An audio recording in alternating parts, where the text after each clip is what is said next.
السلام عليكم ورحمة الله تعالى وبركاته.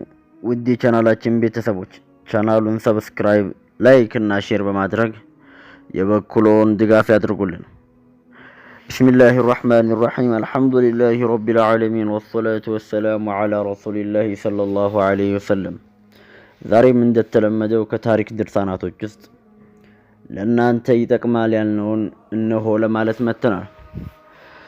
ሰይዳችን ሰለላሁ ዐለይሂ ወሰለም ወደ ጀነት ሰው መመልከት ደስ ያሰኘው ሰው ወደዚህ ሰውዬ ይመልከት ያሉለትን ደማም ኢብኑ ሰዕለባ የተሰኘውን ሱሐባ ታሪክ እንመለከታለን። ደማም ኢብኑ ሰዕለባ የበኒ ሰዕድ ሰዎች የሚኖሩት በጣይፍ ነው። ከሐዋዚን ጎሳ የሆኑ ሲሆን በጥቢ የነብዩ ሰለላሁ ዐለይሂ ወሰለም ወንድሞችም ናቸው። ከነርሱ መካከል አንዱ የሆነው ደማም ኢብኑ ሰዕለባ ግመሉን ተሳፍሮ የአላህ መልእክተኛን ሰለላሁ ዐለይሂ ወሰለም ዘንድ ይመጣል። ግመሉን ከመስጂዱ መግቢያ ላይ ያሰረና ወደ መስጂዱ ወደ ውስጥ ያቀናል። የአላህ መልእክተኛ ሰለላሁ ዐለይሂ ወሰለም ጋደም ብለው ለሱሐቦቻቸው ምክር እየሰጡ ነበር። ሱሐቦቻቸውም ወፎች በጭንቅላታቸው ላይ ያሉ ያህል ያለምንም እንቅስቃሴ ጸጥ ብለው ያንን የሚያምር ፊት የሰይዳችንን ሰለላሁ ዐለይሂ ወሰለም እያዩ ንግግራቸውን በጥሞና ያዳምጣሉ። በዚህ መሃል ነበር ደማም ወደ መስጂድ የገባው።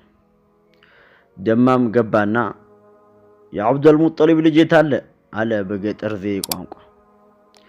የአላህ መልእክተኛ ማለቱ ነው። ያላንዳች ከልካይ ዱላውን እንደያዘ በሰዎች መካከል ቆራርጦ ወደፊት ተጠጋ። መቼም የገጠር ሰዎች ባህሪ ለሁላችንም የሚነገር አይደለም። ለሰዎች ሀያ ላያደርጉ ይችላሉ። ብላመኑበት ነገር ወደፊት ይሄዳሉ። ዱላውን እያሽከረከረ ሰዎችን ሁሉ እየገፋ ወደፊት ተጠጋ። የአላህ መልእክተኛ ሰለላሁ ዐለይሂ ወሰለም በሰውየው ስርዓት አልበኝነት ሳይቆጡና ምንም ነገር ሳይሰማቸው በመተናነስና በተዋዱዕ ስሜት አቤት እኔ ነኝ አሉት።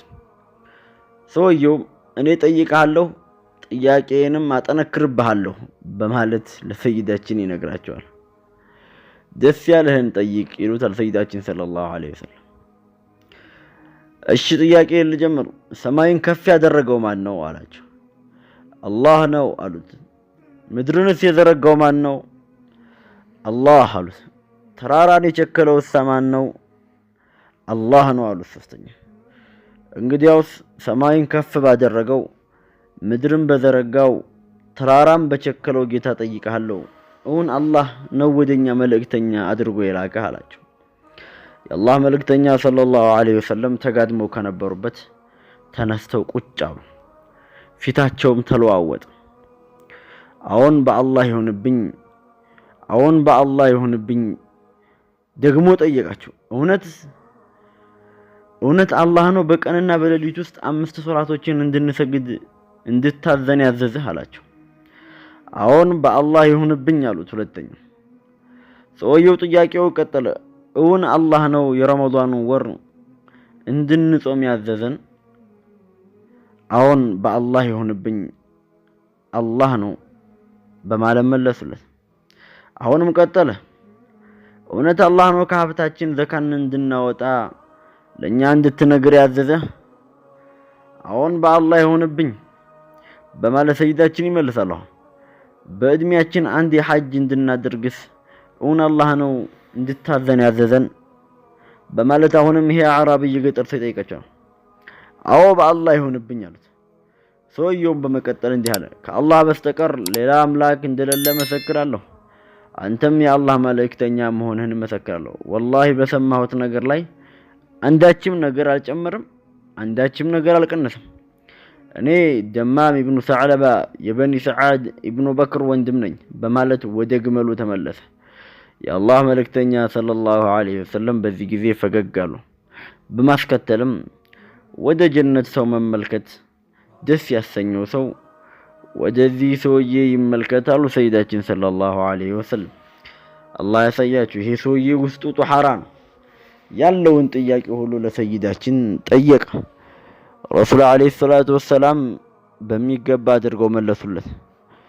የሰማሁትን ነገር አንድም ነገር ሳልሰማ አንድም ነገር ሳልጨምር አንድም ነገር ሳልቀንስ ሰራበታለሁ አሉ። ሰይዳችን ሰለላሁ ዐለይሂ ወሰለም እዚሁ ላይ የጀነት መሰከሩለት።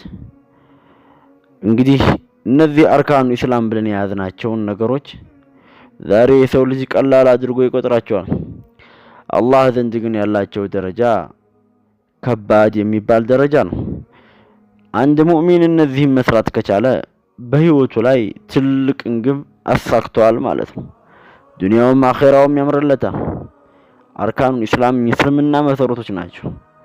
እነዚህ መሰረቶች መቆማቸው የእስልምናው መቆሙ የሰውየው ትክክለኛ ለመሆኑ ማስረጃ ናቸው።